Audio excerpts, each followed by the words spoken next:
সবাইকে শুভেচ্ছা। আজ আমি কথা বলবো ঠাকুরগাঁও জেলার একটি ঐতিহ্যবাহী ও গুরুত্বপূর্ণ বাজার চৌধুরীহাট নিয়ে। চৌধুরীহাট বাজার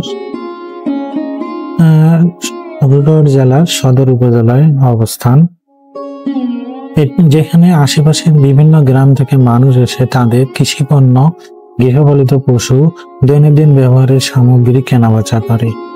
এই হাটটি শুধু একটি বাজারই নয়, এটি একটি সামাজিক ও অর্থনৈতিক মিলন মেলা।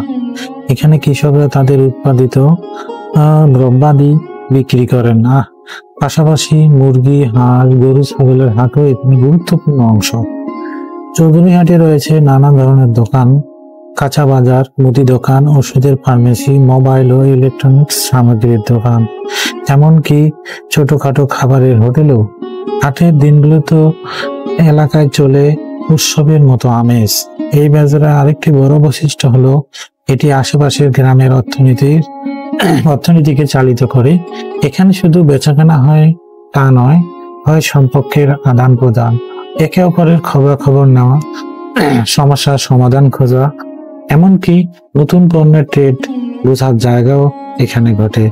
তবে প্রিয় দর্শক, এই বাজারটির অবস্থান এমন এক জায়গায় যেখানে একসাথে শিক্ষা, প্রশাসন ও অর্থনৈতিক কাঠামো মিলেমিশে এক সুসংগঠিত পরিবেশ গড়ে তুলেছে। বাজারের একদম পাশে রয়েছে সোনালী ব্যাংক, যেখান থেকে স্থানীয় কৃষক, দোকানি ও সাধারণ মানুষ আর্থিক সেবা গ্রহণ করে থাকেন। এটি এলাকার সবচেয়ে নির্ভরযোগ্য ব্যাংকিং প্রতিষ্ঠান।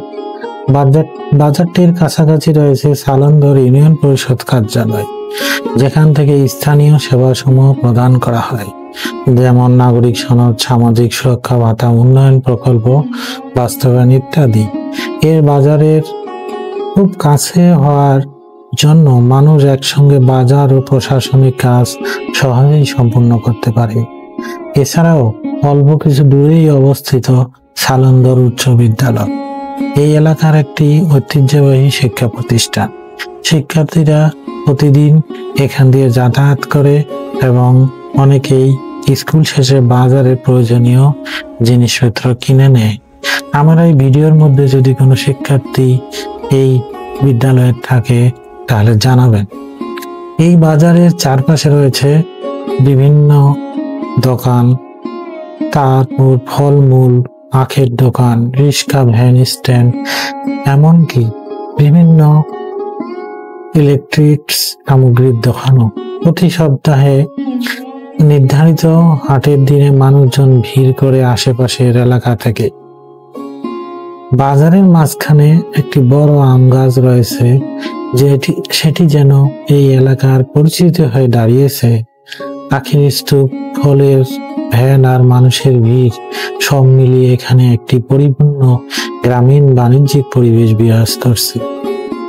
আমার সবশেষে বলবো, চৌধুরীহাট শুধু একটু বাজার নয়, এটি আমাদের এলাকার প্রাণ কেন্দ্র, আমাদের সংস্কৃতির একটি অবিচ্ছেদ্য অংশ।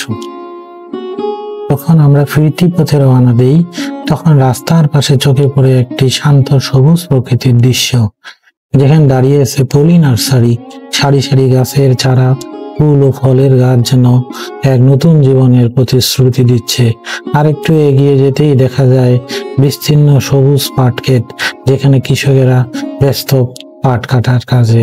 মাথায় গামছা বাঁধা কৃষক, কোমরে পানি লেগে থাকা লুঙ্গি আর হাতে কাস্তে। এই দৃশ্য শুধু একটা কাজের নয়, এটি একটি সংস্কৃতি ও সংগ্রামের প্রতিশ্রুতি।